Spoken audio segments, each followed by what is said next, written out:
Quiero iniciar este encuentro, como hacemos en cada ocasión, poniéndonos en presencia del Señor, en el nombre del Padre, del Hijo, del Espíritu Santo. Amén. Y por Jesús,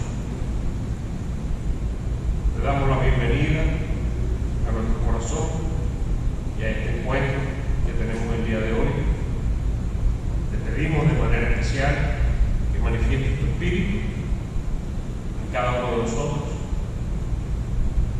en este compartir que tendremos con el Padre Massa, en su corazón y en sus labios, para que sean tus palabras, Señor Jesús, y las de tu Padre, que es de que conoceremos y ampliaremos el día de hoy, aquellas que resuenen en nuestros oídos y sobre todo en nuestro corazón. Gloria al Padre, al Hijo y al Espíritu Santo, como era en el principio, ahora y siempre, por los siglos de los siglos. Amén.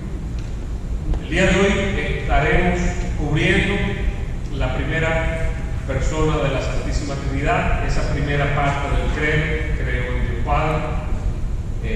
Confiamos que esta presentación del Padre Massa cubra muchas de nuestras dudas y sobre todo nos dé más ánimo, más amor y más apego filial a ese Dios tierno, a ese Dios amoroso que es el Dios de Jesús.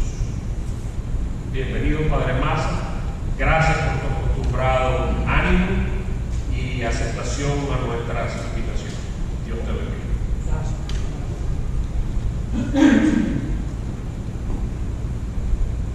Muy buenas noches. Gracias.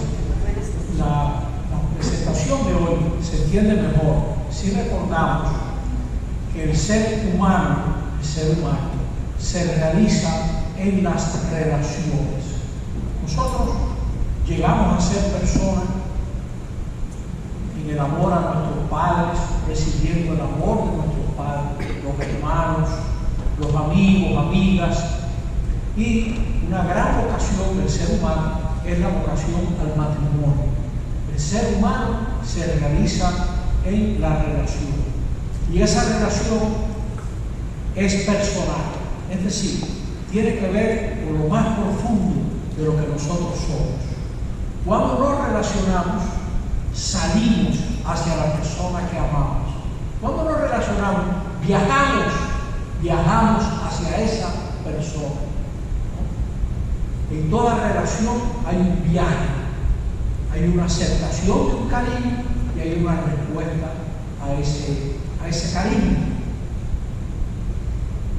Nos realizamos en esa relación en la que hemos salido de nosotros mismos hacia otra persona. El que cree viaja hacia la persona que cree. Yo creo en el Señor, viajo hacia Él. Me confío en Dios. ¿Por qué? Porque en lo más profundo de mi ser hay una orientación hacia el Señor. Dios nos creó, el Creador dejó su impronta en nosotros. Y así como la abeja busca el panal, nosotros buscamos a Dios. Nos ha creado. Y dice San Agustín, nos hiciste, Señor, para ti, y nuestro corazón está inquieto hasta que no repose en ti. Vamos hacia Dios. Él nos ha creado. Cuando uno tiene un hijo, los que tienen hijos, la hija, el hijo, se parece a la persona. Yo a veces me río, me descubro con manías de mi padre, haciendo cosas de mi papá que murió en el 74. Yo me río porque nos parecemos al Señor, Estamos hechos para amar, estamos hechos para reconocer al Creador, reconocerlo. Eso es alabar. San Ignacio decía El hombre, la mujer, son criados para alabar. Es decir, reconozco que me creaste gratuitamente. Te alabo. Te alabo porque me creaste gratuitamente. El ser humano está hecho para reverenciar. Es decir, te doy tu espacio. Me superas. Gracias a Dios que me superas. Yo no te controlo. Yo no te manipulo. No te puedo poner ninguna llave. No hay llave para Dios. Te acepto.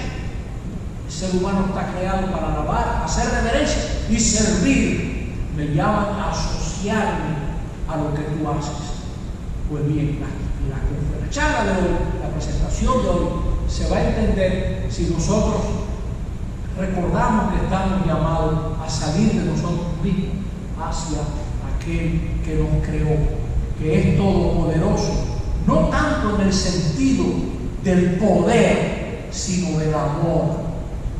Nada nos puede separar del amor de Dios que está en Cristo Jesús. Dios es leal. Todopoderoso, en una frase que nos viene de los griegos, pantocrato.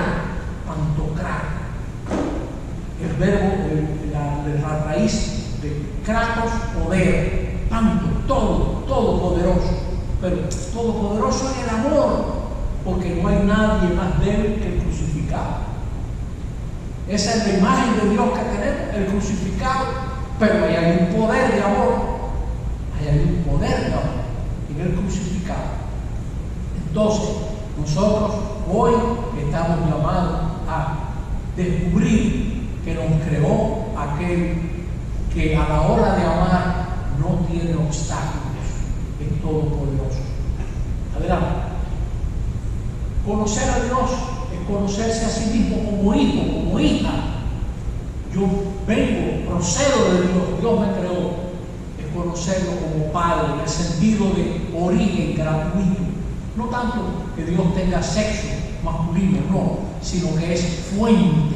Conocer a Dios como origen, fuente que emana gratuitamente. Y conocerse como ciudadano del reino, del proyecto de Dios. El Señor nos llama a su proyecto y solo podemos creer en Dios si es Padre. Es decir, yo solo puedo darle mi confianza a Dios si me ama incondicionalmente. Le doy mi adhesión incondicional porque primero Él me da la suya incondicional. Le agarro la mano a Dios. Dios me tiende su mano y yo se la agarro. Porque puedo creer en Dios porque es Padre. Creo en Dios Padre Todopoderoso.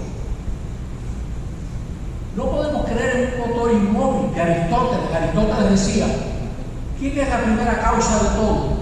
El motor que mueve todo y él no se mueve. No puedo creer en un Dios que no se compadezca, que no se mueve. No puedo creer en una causa primera, simplemente en un espantapájaro, en un vigilante sin reposo. No puedo. Qué triste. Cuando yo era niño, mucha gente me dio esa imagen. Dios el vigilante. Había un triángulo con un ojo. ¡Dios te ve! ¡Ay, qué miedo tan grande! El Dios policía. Dios policía. Nada más contrario. Nada más contrario. Qué lindo los evangelios, cómo Jesús presenta a Dios como un hombre que dio una fiesta. Todo está listo, vengan como estén, vengan. Incluso que salió a recoger a todo el que estuviera por las esquinas, vengan, entren todos, diría el Señor, citando un famoso político. ¿No? O sea, Dios nuestro Señor se presenta como incluyente. ¿Sí? Ahora viene un parrafito que lo profundito, pero está tomado de un gran señor, Rudolf Otto, dice: hablar de Dios es hablar de algo o de alguien a quien se aplican conceptos propios del lenguaje humano, pero con la conciencia, sabiendo que tales conceptos ni acaban de expresarlo, ni lo definen, ni agotan su ser. Lo primero que dice Jesús, cuando oren, digan: Padre nuestro que estás en el cielo, me superas. cuantos aparta el cielo de la tierra, ¿no? No se llega pues a Dios por los conceptos de la razón, sino que se llega a Él cuando la razón y sus conceptos son instrumentos de aquella actitud humana que constituye la base de la fe de Dios. Llego a Dios cuando soy capaz, adelante, de reconocer que la realidad es más que el mundo que se ve. Llego a Él cuando sé que me supera, que aquí hay más de lo que yo veo, que el hombre, la mujer, que la razón, una actitud que ya no es meramente racional, aunque puede llamarse razonable, ya que desde la constatación de los propios límites, la razón desemboca en la fe, en el reconocimiento de que uno mismo no es el límite absoluto de lo real. Yo no soy el criterio de lo real me supera, como uno que está al borde del mar, como una persona que está en el borde del mar, me supera. Dios me supera. Sí, gracias a Dios. Me va a tomar la eternidad conocer a Dios. Me va a tomar la eternidad caminar la inmensidad del amor de Dios. Si le gusta este tema, medite el capítulo 3 de la carta a los Efesios que estamos leyendo. La carta a los Efesios. Efesios 3. Léalo. Sobre todo, yo creo que es el verso 20. El verso 20. Sí.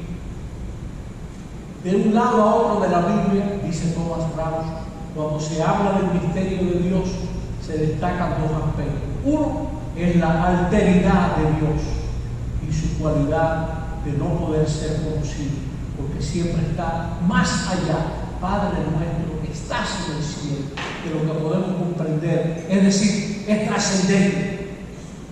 Yo no doy para comprenderte, no doy para explicarte, me superas. Adelante.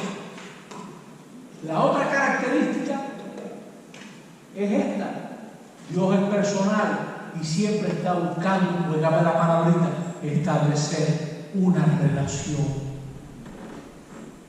con ese pueblo que es obra de sus manos. Miren, un famoso estudioso bíblico le preguntaba: ¿cómo usted definiría la Biblia? Dice, la gente diría que la Biblia es un libro para buscar a Dios, pero yo le digo que en realidad la Biblia es un libro donde se narra cómo Dios nos busca, nos va buscando. Al final de la Biblia leemos: estoy a la puerta y llamo, si alguno me abre, cenaré. Y en el centro de Lucas leemos: se le perdió la oveja y salió a buscarla, y dejó las 99 y salió a buscar la oveja. El Dios en salida, la iglesia en salida, la fe es salida, el amor es salida.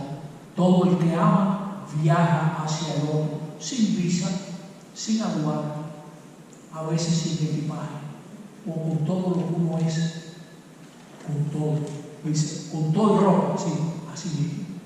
Seguimos.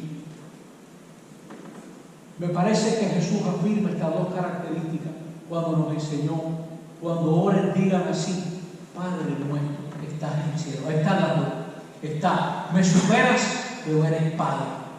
Me quieres más de lo que sé y eres más de lo que sé. Me quieres más de lo que logro comprender y nunca llegaré a abarcarte. Gracias a Dios me superas. Como esas cosas bonitas, ¿no? ¿Quién es el dueño de la tarde? ¿Dónde guardan la alegría de los niños? ¿Dónde guardan el cantico de los pájaros? ¿De dónde sacan la claridad del amanecer? Etcétera. ¿Quién puede traducir y guardar el murmullo de cada hora? ¿Dónde lo guardan todo eso? Sí. Cuando reconocemos nuestras limitaciones, aceptamos que no disponemos de respuestas para los grandes cuestionamientos. Sentimos el temor respetuoso ante lo que nos supera. Temor no por arbitrario, Dice, a mí no me gusta eso que dicen, teme a Dios. Dice muchos de nuestros hermanos separados, teme a Dios. Eso no está bien traducido. Es un uso literal. Lo que el hebreo expresa en la Biblia es esto: dale a Dios su lugar. Esta idea te supera, es mayor de lo que entiendes. No pretendas encerrarlo en una cajita, no pretendas amarrarlo a tu carro para que jale. Mucha gente quiere agarrar a Dios y ponerlo delante del carro de su vida para que Dios lo mueva como si fuera un burro, ¿no? Nada de eso. Deja eso que tú no sabes. Si le gusta el tema, léase 2 Samuel 7, en el libro 2 de Samuel, del capítulo 7, cuando David le quiere hacer trampa, así como Trujillo hizo un santuario de la Altagracia para hacerle trampa a la vida religiosa dominicana. David quiere hacerle un templo al Señor para que digan, mira el templo que hizo David. Y Natán le dice, ¿tú le quieres hacer una casa a Dios? Es Dios que te va a hacer una casa aquí, una dinastía. Y de aquí vendrá el Mesías. David tratando de hacerle trampa. Y Dios legalmente le ofrece una sucesión, una dinastía gratuita. El hombre y la mujer primitivos, y todos somos primitivos, toditos somos primitivos, incluyendo los reverendos jesuitas, todos somos primitivos. Aunque no lo comprendan, ante lo que no comprenden ni controlan, quieren ganarse la divinidad. Tuvimos aquí una charla sobre negociar o creer. Déjame ver cómo yo me gano a ese santo, a ese Dios, cómo yo me lo gano. Y cómo yo hago un sacrificio, hago santo, hago ofrenda de algo y es santo porque está dedicado a Dios. Yo me estoy ganando a Dios con esto que le estoy ofreciendo y seguro que Él va a actuar a favor mío. Él va a actuar a favor mío. Pero no es así. Lo sagrado, como lo veremos pronto, yo creo que el domingo que viene, lo sagrado es el amor. Ama a Dios, ama a tu hermano. Ama a Dios y ama al prójimo. Seguimos. Es propio de los humanos querer ganarse a los dioses. Muchas veces nos decían cuando éramos niños, pórtate bien para que Dios te quiera, pórtate bien. Y cuando los muchachos son jóvenes y no me quieren porque me porto mal. Y luego de adulto, sabe Dios, en un cursillo, en una comunidad, descubre, Dios me quiere tanto que algo sacará de mí, como el mar saca playa de la roca más dura. Millones de años acariciando la roca hasta que la hace arena, la vuelve arena. Así el Señor nos pretende y algo sacará de nosotros, el amor leal de Dios. Es muy consolador saber, Dios me quiere tanto que algo sacará de mí. ¿Sabe Dios con qué me sorprenderá el Señor? Tanto que me quiere, tanto que cree en mí. ¿Sí? Dios se revela como un misterio de amor, ese Dios todopoderoso. Es cierto que aparece como misterio, distante, lejano, totalmente otro. Alguien de quien no disponemos a nuestro antojo, pero también Dios aparece como quien es cercano, está de nuestra parte con su lealtad que nos supera para bien nuestro. Como dice San Agustín, tú estás más de parte mía que yo mismo. Tú estás más a favor mío que yo mismo. Sí, por eso es bueno creer, ¿no? Es bueno creer, sí. Bueno, seguimos. Solo manteniendo el equilibrio entre los dos aspectos anunciados a nuestro Dios. Por un lado, no disponemos de Dios, no negociamos con Dios, no compramos a Dios. Así es. Y del otro, no podemos ni vislumbrar hasta dónde llega el amor de Dios por nosotros. De nuevo, mire la cruz. Hasta ahí llega, por ahí pasó el amor de Dios por nosotros. Por eso, Se bendice con la cruz, como diciendo, no tengo nada mejor que desearte que lo que Dios nos dio. Se nos dio en una cruz y yo te deseo lo mejor. Se bendice, se da gracias con una cruz, se santifica con una cruz. Cuando, por ejemplo, en una boda, el padre bendice los anillos, bendice las armas. ¿Qué es lo que está diciendo? Todo lo que recibimos en la cruz repose sobre esto que estamos bendiciendo. Toda esa buena voluntad que Dios nos dio en Cristo crucificado esté con esos anillos, con esas armas. Nos bendice una casa. Estamos deseando lo que Dios nos dio en una cruz. Hasta ahí. Porque ¿quién iba a decir que hasta ahí cada domingo estamos celebrando que Jesús pasó por la cruz y resucitó? Para coger fuerza con la semana, con la vida, nos unimos ante Jesús crucificado, resucitado cada domingo. Porque nos toca pasar por la cruz a la luz.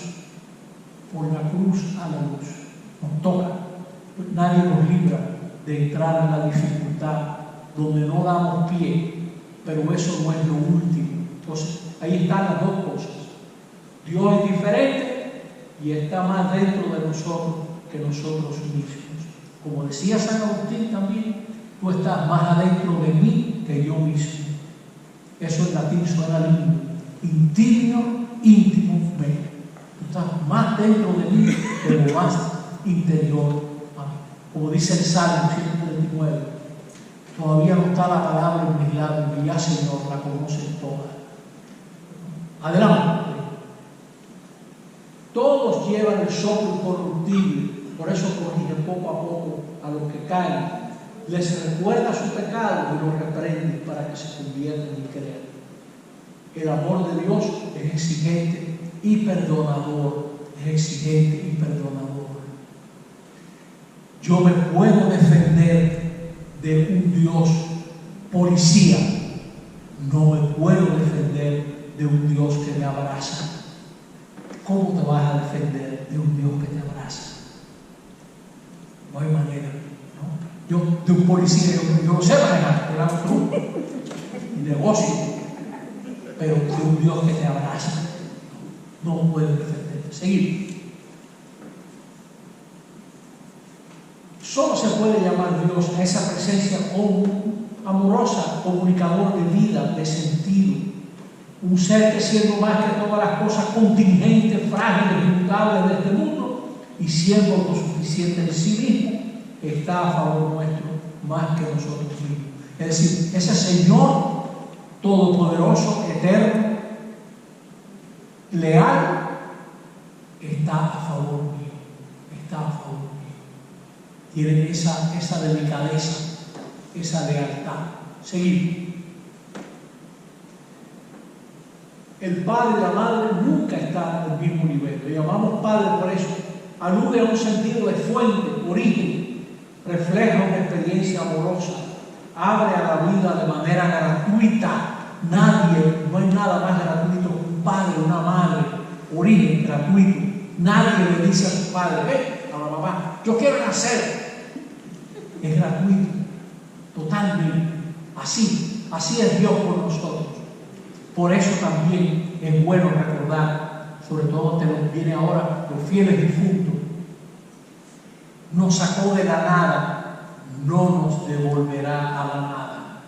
Nos sacó de la nada para estar con Él, para tener comunión con Él. Por eso tenemos esa fe que todos nuestros hermanos difuntos, difuntas, están con Él, porque para eso nos creó. En la Biblia Dios es el Padre que promete, y al prometer pide confianza. ¿Por qué? Nosotros tenemos experiencia triste de promesas, muchas promesas no cumplidas. Prometo, así me dije, prometo, promesa. Pero cuando Dios promete, se compromete y cumple más de lo que promete. Cuando Dios promete, se compromete y cumple más de lo que promete.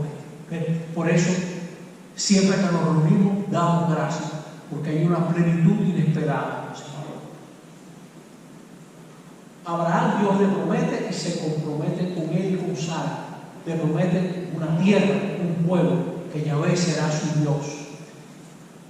Fíjate, oye lo que le promete, y se pudiera decir que el planeta Tierra entero es de los hijos de Abraham. Que el mundo entero está llamado a ser el pueblo de Abraham. Y Dios nuestro Señor, el Dios de todos. Era grande la promesa a Abraham, el cumplimiento es mayor que la promesa. El pueblo es mucho más de lo que esperaba Abraham. Si puedes contar la arena, si puedes contar las estrellas, podrás contar tu pueblo, le dice Dios. La iniciativa sigue siendo de Dios. Ese es el Dios Todopoderoso, es el que hace alianza con Moisés. Moisés tiene que luchar con la desconfianza mientras atraviesa el desierto de la libertad y de la inseguridad. Moisés quería, dame tu nombre para yo tirárselo al faraón. Y Dios lo que le dice es, yo estaré contigo. Le ofrece una amistad duradera. Yo estaré contigo. No es magia, es amistad. Mejor. Moisés quería magia, un truco. Y Dios le ofrece una alianza que celebramos cada domingo. El cáliz de la alianza nueva y eterna. Estamos en esa amistad. Adelante. Moisés quería conocer el nombre de Dios para poderlo usar como un recurso ante el faraón. Le pregunta, ¿cuál es tu nombre? Y Dios ya le ha ofrecido entrada a su amistad gratuitamente y sin condiciones. Yo estaré contigo, Moisés. Que es lo que Jesús le dice a los discípulos al partir. Yo estaré con ustedes hasta el fin del tiempo. No le da trucos, no le da, aquí está en esta maleta, están todas las respuestas. Yo estoy con ustedes, marchen que yo estoy con ustedes, denle para allá, que yo estoy con ustedes. Arriba, me toca a ustedes ahora. David aspira a convertirse en protector de Dios construyéndole una casa, ¿no? Ahí vemos la reconstrucción del templo de Salomón, mucho más tarde, el tiempo de Herodes el Grande. Bueno, seguimos. Y Dios se revela como padre de huérfanos, defensor de los pobres y de viudas. Cuando levante sus manos, yo cierro sus talleres. O sea, el Dios no es el Dios que se puede manipular con el culto. No. La gente hace obras de culto para esconder la maldad. Y Dios dice, cuando levanten sus manos, tu mano está llena de sangre, no estén levantando esas manos. No ven ese culto, no ven ese culto. Que ese culto es falso, sus manos están llenas de sangre. Jesús de Nazaret revela que Dios no necesita credenciales, que lo primero es el amor a nuestro prójimo, antes que el culto, antes que lo puro y lo impuro, antes que las divisiones entre nacionalidades, antes que el templo está el hermano, antes que el templo está el hermano. Puede ser que una persona se presente como muy religioso. La pregunta no es quién es qué editorial hizo la Biblia que tú tienes en tu mano, no. La pregunta es, ¿tú tienes prójimo? ¿Dónde está tu hermano? La pregunta de Caín, ¿no? La pregunta que Dios le hace a Caín, ¿dónde está tu hermano? Esa es la pregunta verdadera. Porque un Dios que tiene hijos nos hace ser personas que tienen hermanos. Sí. Jesús coloca la bondad del Padre bueno en el centro del Evangelio. Ese es el centro del Evangelio. Sí. En el fondo de toda experiencia de amor hay una exigencia de amor total y que solo se puede fundamentar ese amor total en el amor de Dios. Toda historia bíblica se resume en la fidelidad de Dios Padre que reclama la fe de hombres y mujeres. Apóyense en mí, apóyense en mí. Y pronto meditaremos un domingo. Extiendan hacia los demás el mismo amor que yo he tenido con ustedes. A Dios no se le define como el ser todopoderoso, sino por ser Padre. Todopoderoso quiere decir, este es el centro de esta charla, que no existen obstáculos que nada ni nadie le puede impedir ser Padre. No está limitado por nada ni nadie. El ejemplo más claro lo celebramos cada domingo. Ni la muerte detiene el amor de Dios. ni la muerte. Nada nos puede separar del amor de Dios que está en Cristo Jesús. Ni la espada, ni la muerte, dice Pablo en ese final del capítulo 8 de la carta a los Romanos. Sublime capítulo 8 de los Romanos. Precioso. Seguimos. Jesús nos enseñó, cuando oren, diríjanse a Dios de esta manera: Padre nuestro que estás en el cielo. Orar a Dios es orar al Padre de Jesús, Padre nuestro, con las mismas actitudes, la fe y el corazón de Jesús. Es entrar en esa oración, nos hace como Jesús. Y concluimos esta primera parte con esta cita famosa de Oseas. Esta cita del capítulo 11 de Oseas, la gente que estudia Biblia dice que es de los puntos donde más lejos llega la revelación del amor de Dios en el Antiguo Testamento. Dice: cuando Israel era niño yo lo amé y de Egipto lo llamé, pero cuando más lo llamaban, más se alejaban de mí, ofrecía sacrificio a Baal, etc. Y yo había enseñado a caminar a Efraín, lo tomaba por los brazos, pero ellos no reconocieron que yo los cuidaba. Adelante. Yo los atraía por lazos humanos, con atadura de amor. Era para ellos como quien hace una criatura contra sus mejillas. Me inclinaba hacia él y le daba de comer. Efraín volverá a Egipto y Asiria será su rey, porque rehusaron volver a mí, dice en Oseas. Pero fíjense, dice, adelante. Hay uno anterior. Mira, a ver.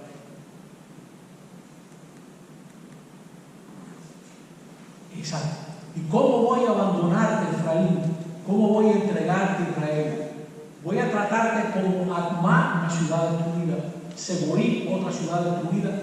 Mi corazón se subleva contra mí y se enciende toda mi ternura. No daré libre curso al ardor de mi ira, no destruiré otra vez a Efraín, porque yo soy Dios y no un hombre, soy el santo en medio de ti y no vendré con furor. Es decir, mucha gente que habla de la santidad de Dios como si fuera asunto de poner los ojos en blanco y mirar para arriba. Santidad es compasión. Santidad es compasión. Así es santo Dios, perdonando, compadeciéndose. Y es bonito que aquí dice: las entrañas se me conmueven. Espero que les suene este pasaje. Y al verlo de lejos, sus entrañas se le conmovieron y corrió a abrazarlo. El padre del hijo pródigo usa el mismo verbo en el Evangelio de Lucas. Es decir, el Señor, al ver a Israel y su pecado, se le revuelven las entrañas para salvarlo, para ayudarlo. Ese Dios, todopoderoso. Y vamos ahora a la segunda parte. Adelante.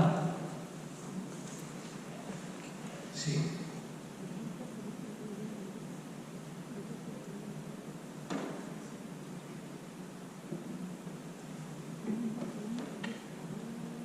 Creador del cielo y de la tierra.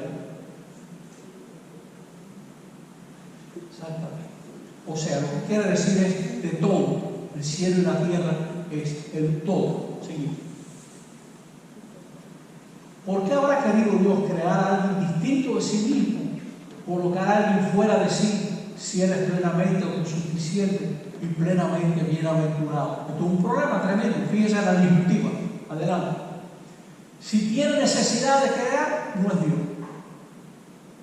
Si necesita crear, no es Dios. Parecería que si no tiene necesidad, entonces nosotros no contamos. Seguimos adelante.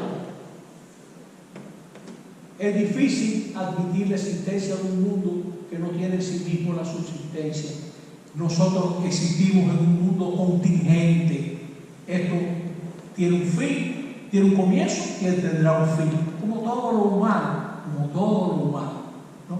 Vamos de paso, adelante.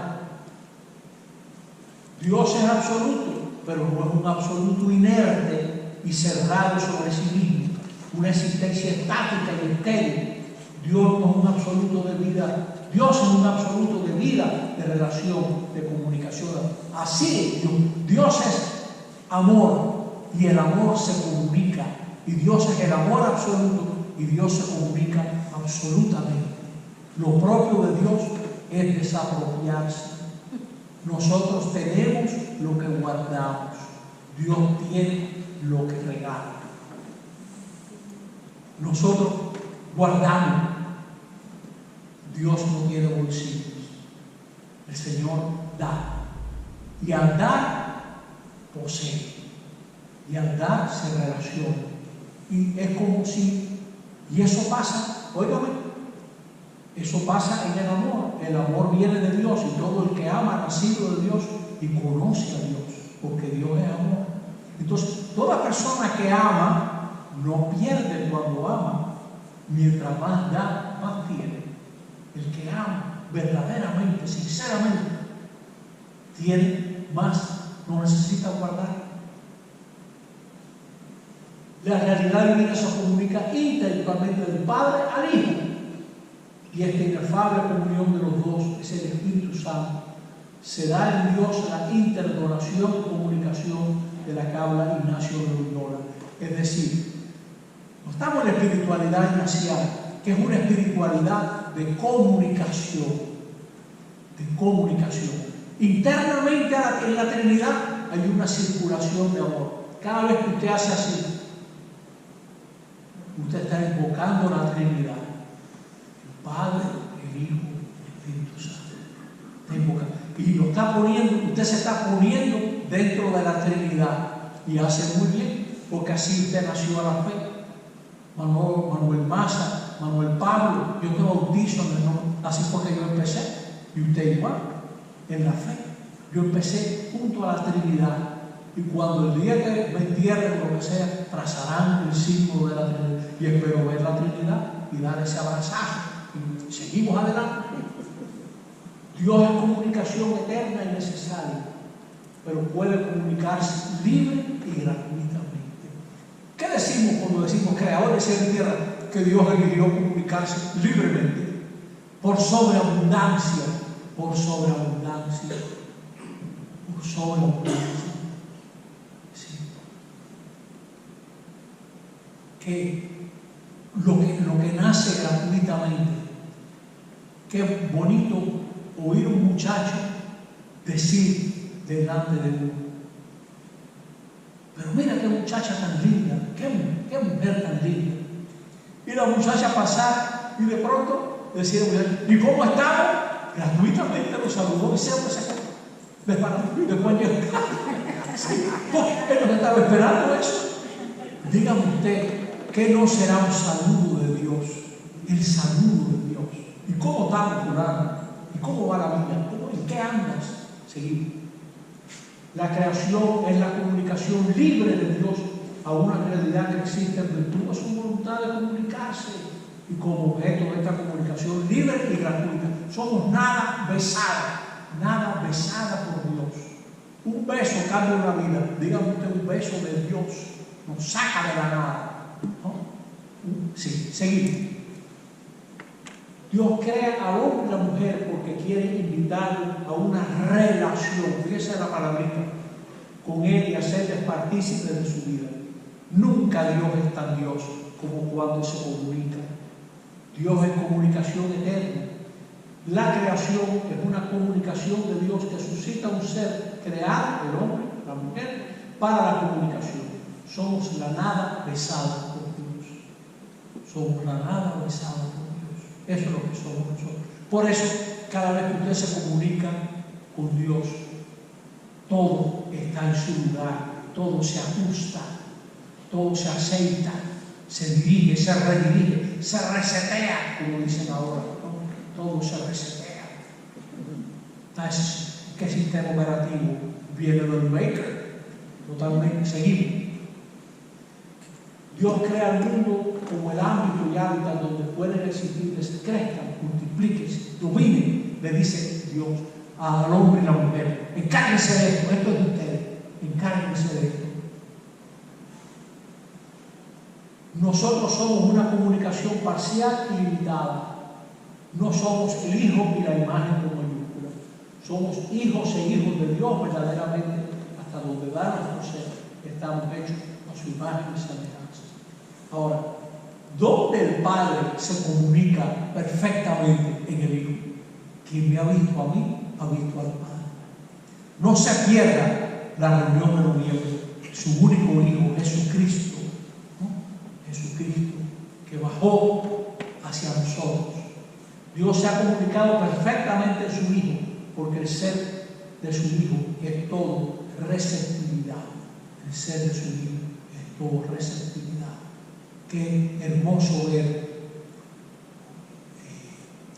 un niño en brazos de su padre que lo ha cargado, y ese niño está como volando y no se da por nadie, porque ahí en esos brazos llega más alto que nada.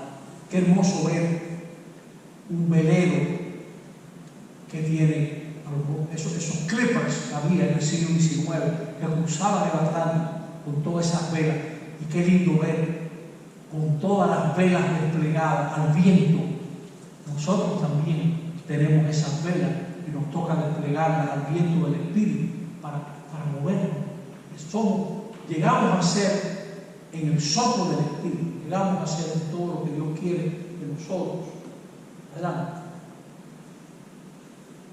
Somos una comunicación limitada y por tanto no somos el Hijo, ni somos la imagen con mayúscula, no, Él es la imagen, como dice la carta a los Colosenses. Él es la imagen del Dios invisible. Ese primer capítulo de la carta a los Colosenses. Él es la imagen de Dios invisible. Solo un Dios trinitario puede creerlo. Dios es el deísmo. El deísmo era, hay un Dios, pero no sabemos qué más. Hay un Dios, pero no se ha ocupado más del mundo. No es ese Dios no va a crear nada, porque es como ese bloque negro, los que vimos esa película, creo que era de Kubrick, 2001, Odisea del Espacio, el bloque negro. Hay gente que piensa en Dios así. Dios no es ningún bloque, no. Se relaciona. ¿Qué es la creación? Colocar la vida de Dios fuera de Dios. Hay un Dios omnipotente y eterno, Padre, Hijo y Espíritu Santo, y existe en el ser humano distinto de Dios, totalmente dependiente de Dios, pero totalmente autónomo, don de Dios. Nosotros somos imagen de Dios y somos autónomos. Podemos decidir, podemos elegir, podemos amar, podemos querer. El Señor lo ha puesto en nosotros. Adelante. Por eso nuestra vida viene de Dios y se realiza devolviéndose, poniéndola en sus manos, poniéndola a su servicio. No te quepa duda que la vida en comunidad es el lugar donde al compartir la fe, nuestra fe crece y nos enriquecemos con todo lo que nos aportan las hermanas, los hermanos. Por eso podemos avanzarnos a vivir confiando en Él. Esa imagen de la fe te puedes lanzar perfectamente. ¿Sí? La gloria de Dios consiste en que el ser humano viva, se realiza cuando la mujer y el hombre viven en plenitud. Esa es una frase muy famosa de un santo que murió a comienzos del siglo III. Se llamaba Ireneo de Lyon. Era de Armenia, pero murió en Francia, murió en Lyon. Ireneo decía, la gloria de Dios es que el hombre, la mujer viva. Esa es la gloria de Dios. Y Jesús dice en el Evangelio de Juan, he venido para que tengan vida y la tengan en abundancia. Dios nunca compite, nos pone a crecer, a rendir. Dios crea dejando que el hombre y la mujer tengan su responsabilidad. Dios respeta el ámbito de la mujer y del hombre. Así como los continentes emergen porque el mar se retira, Dios nos da el espacio. Dios es tan Dios que cuenta con nosotros. Nos hace esa humilde reverencia. Primero, Dios cree en nosotros para que nosotros creamos en Él. Pero primero Dios cree en nosotros. Te hago fuente de vida, ten hijos. Te hago custodio de la naturaleza. Cree, multiplica, cuídame. Te hago encargado de tu hermano. Tengan hermanos, sean comunidad. etc. Dios nos encarga, somos los encargados por Dios de la creación. Nos toca a nosotros armar la vida pieza a pieza. Nos ha creado y encargado. No nos crea esclavos, sino nos respeta, Sí.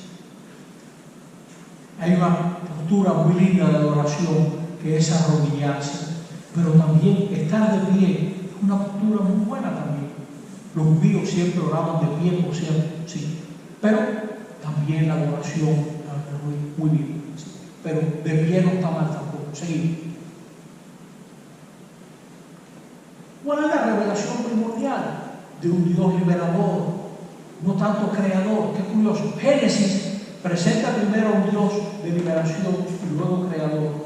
Dios crea salvando y librando del caos. Si ustedes se fijan en Génesis, cómo Dios va creando, salvando del caos. Dios crea salvando y salva recreando.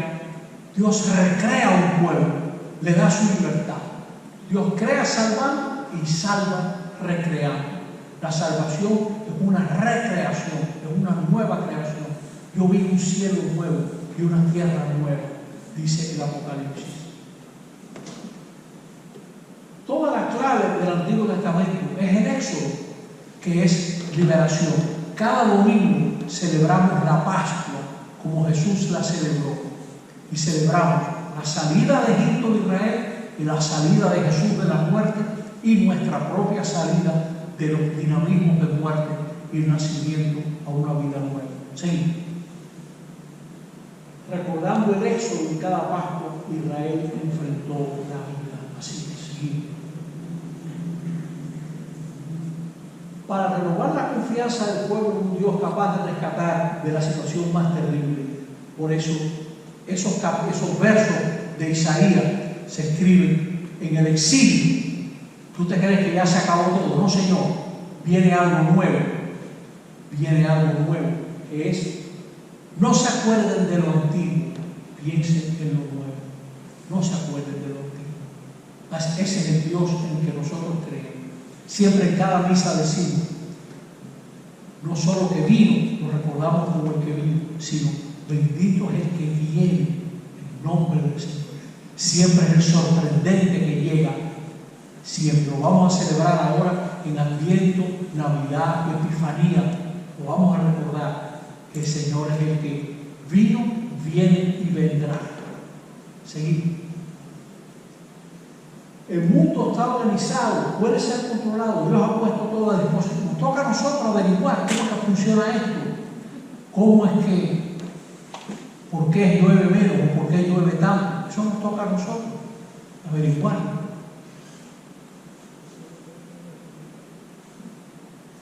¿Cuál es el mal nuestro? Querer alcanzar la felicidad por la magia de comer una cosa fascinante y atractiva, y no por la vía que Dios había señalado de trabajar y dominar la tierra, es decir, por el camino de la responsabilidad sobre la creación. ¿Cuál es nuestro camino? Hacer el bien, evitar el mal. Muchas veces la mujer y el hombre, ¿qué es lo que quieren? Que sea bueno lo que a mí me conviene y sea malo lo que no me conviene. Eso es lo que presenta Génesis cuando dice el árbol del bien y del mal, que no lo debe tocar, no debe comer. Es decir, tú no estás sobre el bien y sobre el mal. ¿No? Lo bueno es bueno, aunque a ti no te guste, y lo malo es malo, aunque te atraiga, te hace daño, aunque te atraiga. Seguimos. No disponemos del bien y del mal. No podemos manipular ni el bien ni el mal. No nos toca ser aspirantes a diosesitos. Nos toca la aventura de ser humanos. Para eso nos han creado, para que seamos humanos. Ese es el sentido de la creación. ¿Qué nos enseña todo esto? Ahora, al final, resumimos los puntos más importantes de esta segunda parte de hoy. Primero, que Dios es trascendente. El mundo no es Dios. Dios es diferente del mundo, está por encima de él. No se confunde con el mundo. No hay materia preexistente. Dios no crea de materia preexistente, crea de la nada. No entra en lucha con la materia y todo es bueno, todo es bueno, ¿no? Hay cosas, por ejemplo, los cátaros, que eran herejes, que ya estaban activos en el siglo XII, condenados ya en el siglo XIII, los cátaros puros, los puros, decían, la actividad sexual es mala. No, Señor. Y vio Dios que era bueno, dice Génesis, y vio Dios que todo lo que Dios creó es bueno. Seguimos. Dios actúa como ser personal, no es neutro, abstracto, se relaciona libremente. En un momento dado, Dios pudiera comunicarse, es personal, es personal. La persona es libre. Ante una persona te puede sorprender. Dios siempre te puede sorprender. Seguimos. Tercero, nunca es rival del hombre ni de la mujer. Nuestro bien es el suyo. Dios no compite con nosotros. Esa idea que tiene tanta gente, ¿no? Sí, que esto está, yo lo he recordado aquí varias veces en las misas, como canta Gardel, por ejemplo, ¿no? Que dice que Padre, Señor celoso, le suplicando, subiéndome en el piano, se la llevó. Dice, o sea, eso es mentira. O sea, Dios celoso, qué disparate es eso. O la gente también, que cuando ve un niño lindo, dice, ay, qué lindo es ahí, Dios lo bendiga, como diciendo, espérate, que yo no estoy compitiendo con Dios. O sea, que, Señor, el que creó ese niño es Dios. Sí. Mire, cuarto, por la creación, Dios se hace débil. Dios ha escogido necesitar libremente. Dios se hace débil al crearnos. Le interesamos. Seguir. ¿Ese ya no? ¿Aquí? ¿Debe ser una quinta? No. Hasta ahí llegó. Muy bien. Muchas gracias. Y ahora no tenemos micrófono. Entonces, y es bueno que se oigan las preguntas. Si usted quiere preguntar, le pido por favor que venga para acá y pregunte aquí.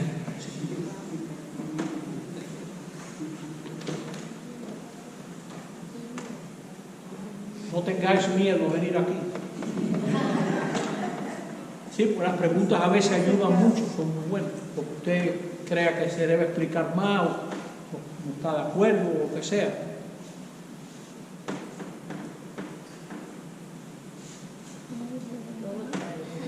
Mire, en lo que la gente se decide. Venga, ven para acá. Sí, venga para aquí, para que digamos su voz. Mire, no, para aquí, al micrófono. Vení. En lo que usted habla. Bueno, estoy hablando su micrófono.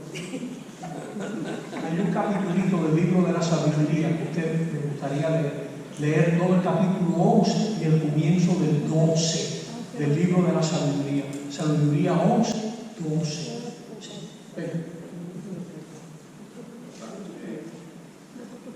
Una pregunta simple en el contexto de lo que estamos hablando. ¿Cómo te está moviendo? En el contexto de lo que estamos hablando, suena bonito escuchar que todo es bueno.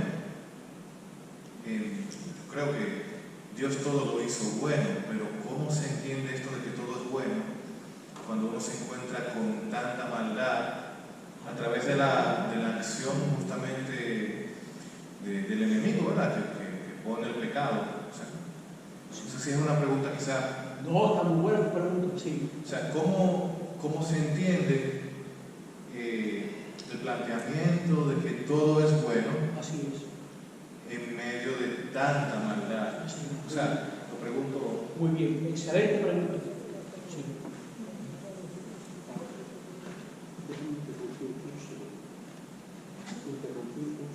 ¿Interrumpir?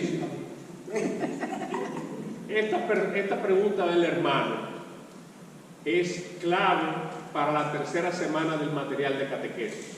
Gracias, hermano.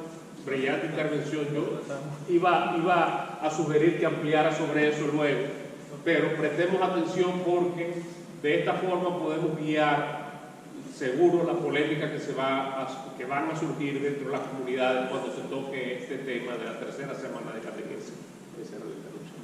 Mira, se puede decir que la Biblia deja muy claro que el autor del mal en el mundo es el ser humano, la maldad moral. O sea, fíjate cómo en Génesis tú ves cómo la ambición del hombre y de la mujer crea división entre ellos. El hombre acusa a la mujer, ¿me explico? La maldad humana. Caín mata a Abel, ¿no? El hombre, el ser humano, es capaz de hacer el mal. Por eso hay tanta maldad en el mundo. Segundo, hay también algo anterior. Antes de que el hombre y la mujer actúen, hay un misterio del mal también que nos rodea. Se puede decir de muchas maneras. Ahí lo representa con la serpiente, ¿no? En Génesis. ¿Por qué lo presenta con la serpiente? Probablemente porque en esa época, cuando se escribe Génesis, Salomón se dejó conquistar por gente que adoraba dioses que se representaban con la figura de la serpiente. Y Salomón se apartó de la fe en Dios. Pero lo que sea, antes de que el hombre actúe, existe también un misterio del mal en el mundo. Así es, existe también. Pero, ¿por qué hay tanta maldad en el mundo? No es de Dios que viene, ¿está claro eso? Sí. Segundo, el ser humano. Nosotros hemos dañado, claro que sí, así es. O sea, nosotros, mira, por ejemplo, el clima, por ejemplo, algo hemos hecho. O pon tú que la gente no crea, como me dicen a mí algunos amigos, padre, no tenga miedo, que en 5.000 años todo se nivela, ¿no? Pero hay que ser, siendo sincero, nos damos cuenta que la maldad humana, por ejemplo, un grupo de gente le quiere hacer daño a Israel y mata a esa gente que mataron en Israel. Y ahora viene Israel y lleva ya más de 40.000, no sé cuántos miles de gente que han matado. La maldad. Dios no está detrás de eso, somos los hombres, los seres humanos. Las guerras, la ambición. Por ejemplo, voy a poner otro ejemplo. Nosotros tenemos nuestras prioridades equivocadas. Para un campeonato de fútbol, de golf, de pelota, se gastan no sé cuántos millones en el mundo. Pero esa misma gente inteligente no se le ocurre decir, señor, vamos a resolver el problema del agua potable en los países con una partecita del dinero que se gasta. En eso se pudiera resolver. O sea, la maldad humana. Ahora, ¿cómo cambias tú la maldad humana?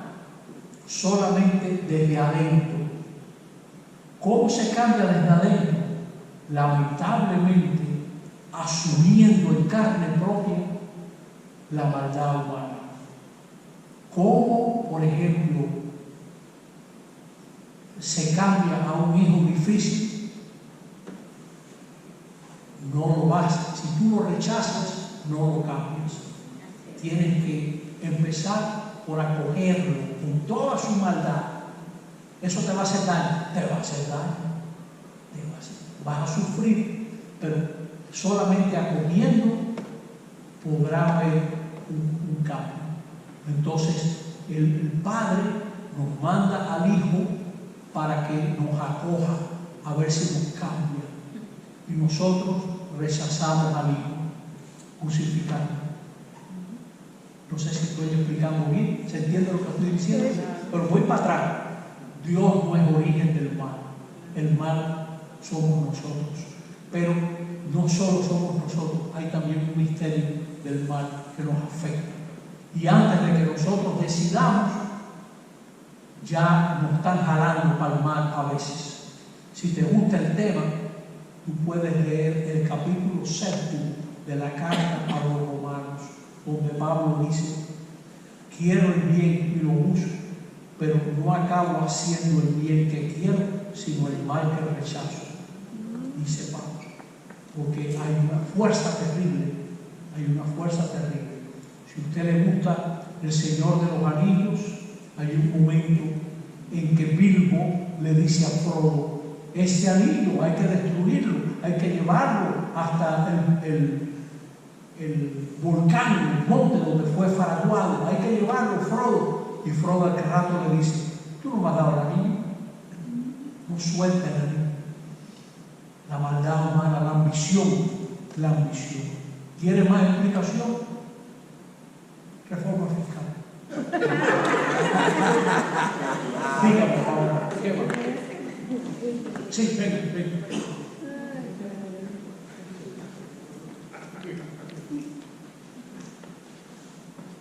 Un comentario al final la pregunta. ¿Comentario no? No, sobre esa misma pregunta.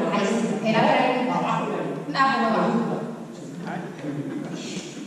Es sobre la misma pregunta, la forma en la que ella responde a mis hijas. No, pregunta. Cuando se le haga la pregunta. Sí. Que surgió en ese juego que hicimos con nuestra hija de preguntas irrespondibles, le decimos nosotros. Y entonces ella decía: si entonces Dios creó el mundo, como dice la Biblia, y nada más existía Adán y Eva, decían ellas, pues entonces todos somos primos. ¿Esa es la pregunta? Bueno, sí, obviamente hay un preámbulo, pero si no, se puede. ¿Pero esa es su pregunta? Sí. ¿Cómo le responderíamos eso? Obviamente uno tiene su percepción, pero aún ya, cuando hablamos de las relatos de la creación, yo lo hablo con mis hijas. ¿Cuánto recomiendan en ese sentido? Muy bien. Mira, la Biblia usa esas figuras para explicarnos, pero no es que hubo un señor que se llamaba Adán Rodríguez y una que se llamaba no. Son dos figuras. O sea, si fuera así, toda esa gente eran familiares, etc. O sea, cuando matan a Caín, etc. Son nombres simbólicos y son figuras simbólicas. O sea, no es que Alicia Ortega ahí vemos a Adán, que ya le sacaron su acta de nacimiento, y Eva por acá. No son personajes concretos, etc. Son figuras. Adán en hebreo probablemente quiera decir el hombre, ¿no? El hombre, todo hombre. Entonces, en realidad, todos somos Adán y Eva. ¿Todos somos primos? No. Pero sí, está muy bien dicho que todos estamos relacionados, todos somos humanos, todos venimos de la creación. Dios es Padre de todo. Y eso es muy interesante porque hoy en día hay gente que se cree que hay razas o grupos que tienen más derecho a la vida y a los bienes que otros grupos. Que puede ser, usted no tiene tantos derechos, usted es de segunda y yo soy de primera. No, señor. Todos somos ante Dios de primera. Incluso la gente que dice disparate. Usted también es de primera y lo tenemos mucho. Sí. Pero no podemos caer en este disparate de razas superiores. Eso ya por ahí pasamos ya. O, por ejemplo, un señor que se llamaba Friedrich Nietzsche, que llegó a pensar que en realidad el ser humano verdadero es el que prescinde del bien y del mal. No estoy limitado por el bien y el mal. Eso es satánico. No estoy limitado por el bien y el mal. Yo soy el ser superior, el Übermensch en alemán. Soy el hombre superior. No estoy limitado por nada de eso. Usted se opone al partido, o usted hay que liquidarlo. Usted es una raza que no debe vivir, le ven un campo de concentración. No, todos somos creadores. Todos somos criaturas. Dios es creador de todos. Había un jesuita alemán que fue veterano de la Primera Guerra Mundial, que le faltaba una pierna porque la perdió en la Primera Guerra Mundial, que predicaba en una iglesia de Múnich y decía: ¿cómo podemos atacar a los judíos en tiempo de Hitler si los judíos son nuestros hermanos mayores? Todos somos hermanos, todos, por supuesto, le caían a palo. Al final de la prédica varias veces cayeron a palo y lo metieron en un campo de concentración. Les presento al beato Rupert Mayer, un hombre guapo, ciertamente. ¿Qué más? Pues, mire ver común para que usted le dé avisos. Sí. Estas lecturas de Vives son simples, pero son profundas. Vea despacito, que tiene mucha entraña. Sí.